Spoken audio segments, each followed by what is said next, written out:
Satyavedu YCP MLA ఆదిమూలం సంచలన వ్యాఖ్యలు చేశారు. సొంత పార్టీపైనే తీవ్ర ఆగ్రహం వ్యక్తం చేశారు. పార్టీలో ఎస్సీలకు సరైన గౌరవం లేదని మండిపడ్డారు.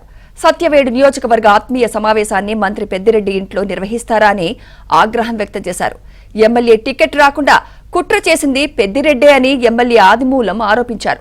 తనకు ఇష్టం లేకపోయినా తిరుపతి ఎంపీ స్థానం ఇన్ఛార్జిగా ప్రకటించారు. చెవిరెడ్డి, కరుణాకర్ రెడ్డి, రోజా స్థానాల్లో ఇలా ప్రకటించగలరా అని నిలదీశారు.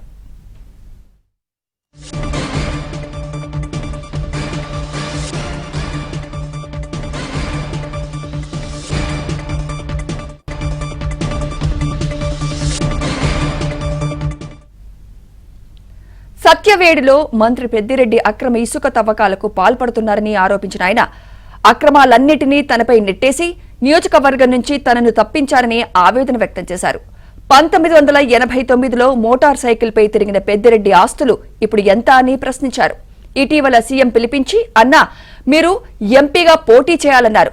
నేనేం తప్పు చేశా, ఎంపీగా ఎందుకు పంపుతున్నారని నేరుగా జగన్నే అడిగినట్లు ఆయన వెల్లడించారు. టికెట్ విషయంలో తనను 2 నెలలుగా హింస పెట్టారని ఆదిమూలం మీడియా ఎదుట వాపోయారు. పనిచేసిన వ్యక్తికి, ఒక సిన్సారిటీ ఉన్న వ్యక్తికి మీరు నన్ను ఎమ్మెల్యే కాకుండా ఎంపీ ఉండడానికి ఈ పెద్దిరెడ్డి రామచంద్రరెడ్డి చేసినటువంటి కుట్ర, దారుణం, మోసం. శాసనసభ్యుడికి తెలియకుండా మీరు తిరుపతిలో ఆత్మీయ సభ పెడతారా? ఇది ధర్మమేనా మీకు? ఈ పెద్దిరెడ్డి గారికి ఇది న్యాయమేనా, ధర్మమేనా? మీకు నిజంగా మనసు ఉందా?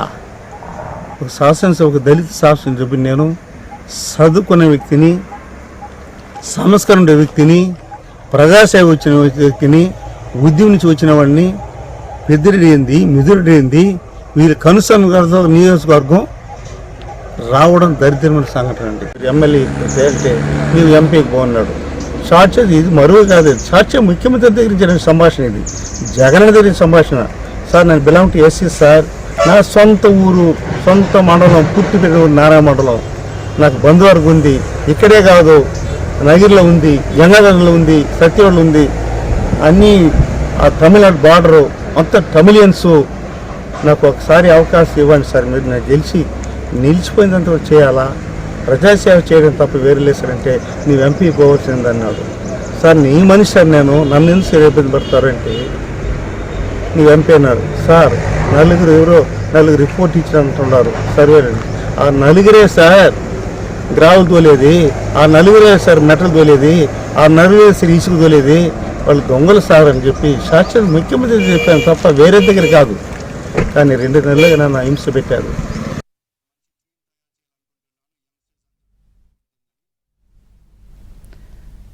ఎమ్మెల్యే ఆదిమూలం వ్యాఖ్యలకు సంబంధించి మరింత సమాచారం మా ప్రతినిధి దినేష్ అందిస్తారు. దినేష్, మనం ఎమ్మెల్యే ఆదిమూలం సంచలన వ్యాఖ్యలు చేయడం చూసాము. పార్టీలో ఎస్సీలకు సరైన గౌరవం లేదని హింస పెట్టారంటే చేసిన వ్యాఖ్యలను ఏ విధంగా చూడాలంటారు దినేష్? సుమిత్ర, మొత్తం మీద వైసీపీకి సంబంధించినటువంటి ఏదైతే ఇప్పటి వరకు సీట్లు మార్పులు జరిగాయో అదంతా కూడా దాదాపు ఎస్సీ ఎస్టీలు కావచ్చు, అలాగే బీసీలకు సంబంధించిన సీట్లలోని ఈ రకమైనటువంటి నిర్లక్ష్య ధోరణి కావచ్చు, వాళ్ళని మార్పు చేసే విధానం కావచ్చు, ఇవన్నీ కూడా జరుగుతున్న క్రమంలో ఇప్పటికే దళిత ఎమ్మెల్యేలు చాలా మంది వైసీపీ విధానాన్ని చాలా తీవ్రంగా బాధపడిన విధంగానే ఆదిమూలం ఎవరైతే సచివేడు ఎమ్మెల్యే ఉన్నారో ఆయన కూడా ఏదో తీవ్రంగా ఆవేదన చెందారు. యాక్చువల్ గా ఆయన ప్రెస్ మీట్ పెట్టాలంటే కూడా ఇప్పటి వరకు విపక్షాలు అనేక కష్టాలు పడ్డాయి. ప్రెస్ మీట్లు కావచ్చు, ధర్నాలు కావచ్చు. ఇప్పుడు ఆయన ఇప్పటికీ వైసీపీ ఎమ్మెల్యేగా ఉన్నారు. ఆయన కూడా తన భావ స్వేచ్ఛను చెప్పుకోలేని పరిస్థితి. పోలీసులు అతన్ని వెంటనే వేధించిన పరిస్థితి. ఈ నేపథ్యంలో ఆయన రోడ్లోనే మీడియాతో మాట్లాడిన పరిస్థితి ఉంది. పోలీసులు రాని దగ్గరికి వచ్చి మీడియాతో మాట్లాడారు. ఈ క్రమంలో ఆయన 3 విషయాలు ముఖ్యంగా చెప్పారు. ఒకటి, తనకి ఎంపీ సీట్ ఇవ్వడం, ఎమ్మెల్యే కాకుండా ఎంపీగా పంపినప్పుడు నిజంగానే ఎంపీగా అభ్యర్థి అయితే తనతో ఎలా పార్టీలో ఉండేటువంటి వాళ్ళు నడుచుకోవాలో అలా కాకుండా నడుచుకుంటున్నటువంటి తీరును ఆయన ప్రశ్నిస్తారు. ముఖ్యంగా సచివేడు ఎమ్మెల్యేకి సంబంధించినటువంటి సచివేడు నియోజకవర్గం సంబంధించిన మీటింగ్ నిన్న తిరుపతిలో జరిగింది. సచివేడు నుంచి తిరుపతి 100 కిలోమీటర్ల దూరంలో ఉంది. పెద్దిరెడ్డి లాంటి వ్యక్తులు సచ్చివేడులో ఉండే దళితులు ప్రజల్ని ఎంత తక్కువగా చూస్తున్నారంటే, ఎక్కడైనా ఒక నియోజకవర్గంలో రాజకీయంగా ఏదైనా మార్పులు చేర్పులు ఓట్లు అడగాలంటే కూడా ఆ నియోజకవర్గంకి వచ్చి ఆ ప్రజలకు వచ్చి అక్కడ చెప్పాలి.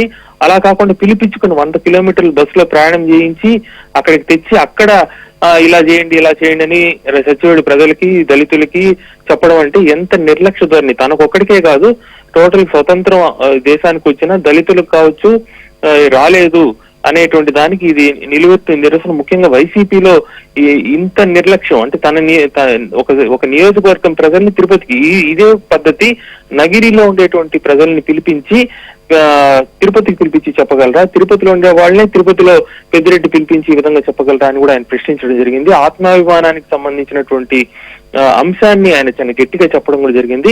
ముఖ్యంగా తన నియోజకవర్గంలో అంటే వైసీపీలో ఉండే దళిత ఎమ్మెల్యేలు అసలు ఎమ్మెల్యేలుగా ఎంత హ్యూమిలేషన్ అనుభవిస్తున్నారు, ఎంత ఈ 5 ఏళ్ళు ఎంత హ్యూమిలేషన్ అనుభవించారు అనడానికి ఆయన కొన్ని ఉదాహరణలు చెప్పారు. తన నియోజకవర్గంలో ఉంటే అన్ని నామినేటెడ్ పోస్టులు, ఈవెన్ ఆశా వర్కర్లు, అంగన్వాడీలు, ఈ యొక్క సచివాలయ సిబ్బంది ప్రతి పోస్టు కూడా పెద్దిరెడ్డి చెప్పిన వాళ్ళకే ఇచ్చానని చెప్పారు. అలా మొత్తం ఆయన చెప్పింది ఏ ప్రారంభోత్సవాన్నా పెద్దిరెడ్డి తన నియోజకవర్గం రావాల్సిందే. ఈ రోడ్లు కూడా అనేక రోడ్ల పనులు కూడా పెద్దిరెడ్డి చెప్పినట్టు చేసినా కూడా ఒకే ఒక అంశంలో ఒక జెడ్పీటీసీకి సంబంధించి ఒక మహిళకి ఇవ్వాలని చెప్పి అన్నప్పుడు దాన్ని మాత్రం తాను సలహా ఇచ్చానని చెప్పి ఆ మహిళ విషయంలో తాను చెప్పిన దానికి ఇంత అరాచకం చేశారని చెప్పి ఆయన బాధపడ్డారు. ముఖ్యంగా సచివేడు నియోజకవర్గం బార్డర్ లో ఉంది. 200 ట్రక్కులు రోజు అక్కడి నుంచి అక్రమంగా మట్టి తీసుకుంటున్నారు, వాటి నుంచి లబ్ధి పొందుతున్నారు. అయినప్పటికీ తన పైన ఈ రకంగా సీట్ ఇవ్వడం పైన ఈకపోవడం ఆయన ఆవేదనతో మాట్లాడడం జరిగింది. Sumitra. Right, thank you Dinesh.